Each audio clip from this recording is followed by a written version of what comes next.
Hello students, yesterday we had begun with this lesson, the tiny teacher, and we had seen that the ant is the hard working, okay, and the intelligent insect on this earth, and how it works, okay, and how they pass messages. We had seen yesterday.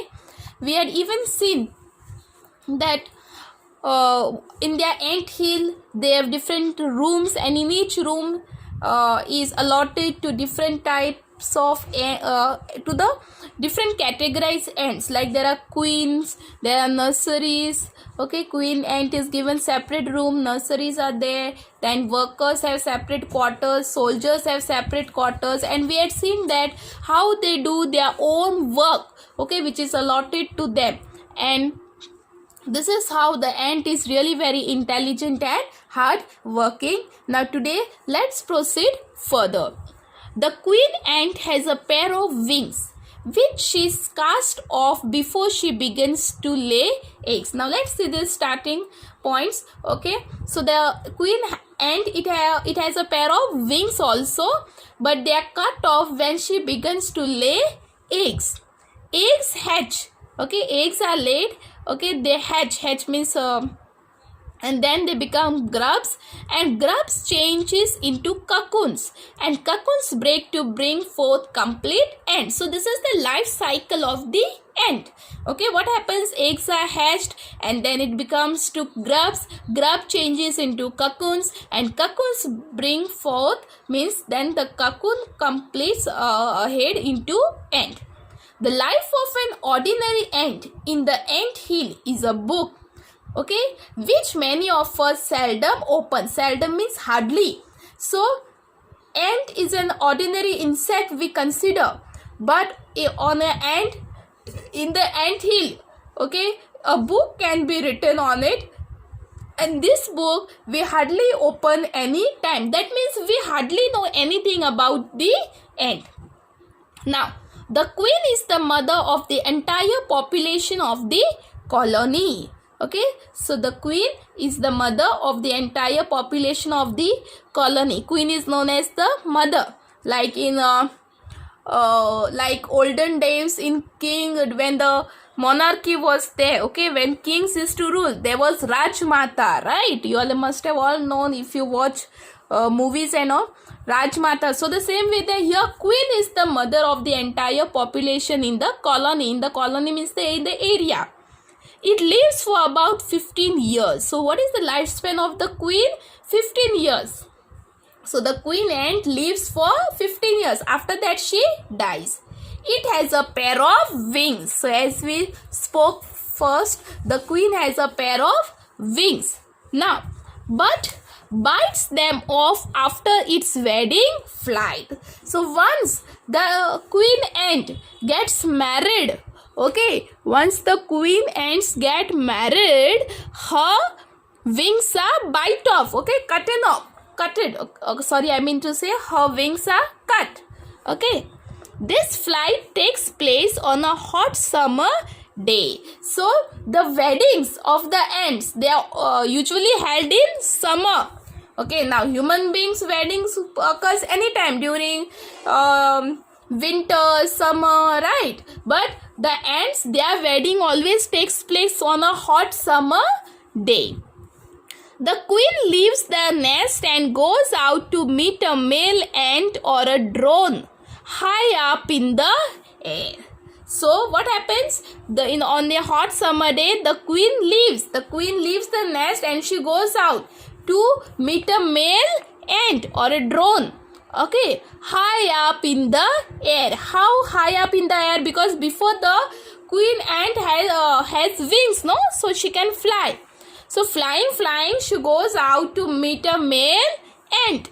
On its return to the earth, it gets rid of its wings and then does nothing but lay eggs. But afterwards, when she go to meet the male ant, and when she comes back, she is already married, okay, and she gets rid of the wings. Her wings are even bitten off, and then she starts laying eggs. Eggs hatch and grubs come out. Now this is the life cycle, okay, eggs are laid and then what happened? Grubs come out. soldiers guard them. Okay, now soldiers, they take care of these eggs. Okay, the grubs. Workers feed and clean them. So what is the job of the workers? They feed the grubs and clean them. Okay, to give them bath and all, everything. And also carry them about daily for airing, exercise and sunshine. Okay, human beings don't do, but see the insects. Okay, they the workers take the grubs, okay, small young one, ants, for airing, for moving outside. They take them to do exercise, okay, and even give them sunshine. 2 or 3 weeks later, grub become cocoons. Okay, after 2 or 3 weeks, what happened? The grub turn into cocoons. Okay, further the grubs turn into cocoon. Then the cocoons break and perfect ants appear. So when the cocoon breaks down, what happens? So perfect ants come out. Now it's time for teaching and training. So like that same way, when a child is born, it is kept at home.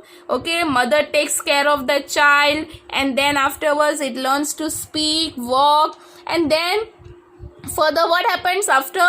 You are put in school for teaching and training, right? So the same way, after when the cocoon turns into ant, now it's time for teaching and training. New ants learn their duties from old ants as workers. Okay, so the juniors learn from their seniors how to be workers, soldiers, builders, cleaners, etc. After a few weeks training, the small ants are ready to go out into the big world of work. So after few weeks, the small ants are trained how to do the work of workers, soldiers, builders, cleaners, and when they get trained, they are sent outside, okay, to do the world in the big world of work. An ant hill is a home not only for ants but also for some other creatures. So the ant hill is not only home for ants, not only ants stay, but even other creatures also stay in the ant hill. Now let's see who are those. Beetles, lesser breeds of ants, and the green flies. So these are the creatures which share the ant hill. Now, why do ants want these alien creatures to live in their nest? Now, you must be thinking the ant is for ant hill only. Then why does the ant allow these creatures to live in the nest? There must be some purpose also behind this. For several reasons. So there are reasons. Some give off smell pleasant to the ant senses. Okay, now human beings, when we go outside, we have a habit of spraying perfume, right?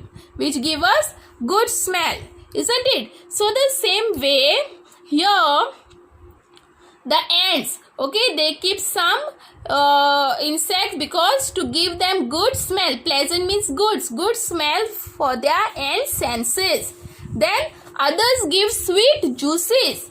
Some ants, what they give them? Sweet juices. And some are just pets or playthings like cats and dogs to human being. So as human being has a habit of domesticating animals like cats and dogs for its pleasure, same way ants also keep some creatures for this purpose. The green fly is the ant's cow. Green fly acts as a ant's cow. We have cow, no? We keep cow so that we can drink milk of it, right? So the same way green fly acts as a ant's cow. The ants train it to give honeydew like milk. So the ants, what they do first, they train the green fly to give them what? Honeydew, which is like milk, with a touch of their antenna. So with the touch of the antenna of the ants, the green fly gives them honeydew, which is like milk for them. They milk it just as we milk the cows. So how funny, na? So the same way how the cows are milked by human beings, same way they milk the honeydew, the green fly. Have humans learned as much as ants have? Now don't you think the ants have learned as much as human beings, or maybe more we can say? right? Because ants are more disciplined, they do their work, okay? Whoever is allotted the work, they do their work very nicely, they don't interfere into others' work, right? Perhaps they have, but they haven't put their learning to good use. So yes, the ants have learned more, but they haven't put their learning to good use. They may still learn a few things from this tiny teacher. So sorry, here the question was, have humans learned? Okay, so has human learned anything from ants? So maybe the author says yes, maybe the humans must have learned something from the ants, but it has not used it in a proper way. They have not put their learning in good use. So what happens further? They may still learn a few things from this tiny teacher. So we have to learn a few things from this tiny teacher, the ant. What are those few things? Hard work, how to work hard, sense of duty and discipline. We should be devoted to our duty. We should be really very disciplined. Cleanliness, care for the young ones, and above all, a firm loyalty to the land where they live. So really a very important lesson, a moral which we are getting from this tiny teacher, and this is really essential in our human life. We should do hard work. Okay, hard work only gives you success. And we should be devoted to our duty, whatever work we are doing, we should be fully devoted towards it. We should be really very disciplined, not interfere in other people's work. This is the main thing which our human being should learn. Cleanliness, okay, proper hygiene. Then we should take good care of our young ones. If we train our young ones very nicely, then they are the future for a generation of ours, right, of our society. So we should take a good care of our young ones, and above all, we should really be very firm, loyal to the land where they live. Okay, so we should be fully devoted to the land which we are living there. Okay, so here there was a lot to learn from this tiny teacher, the ant. I hope you all have understood this story very well, and even I hope that you will take these qualities of ant and put it and execute it in your daily life also.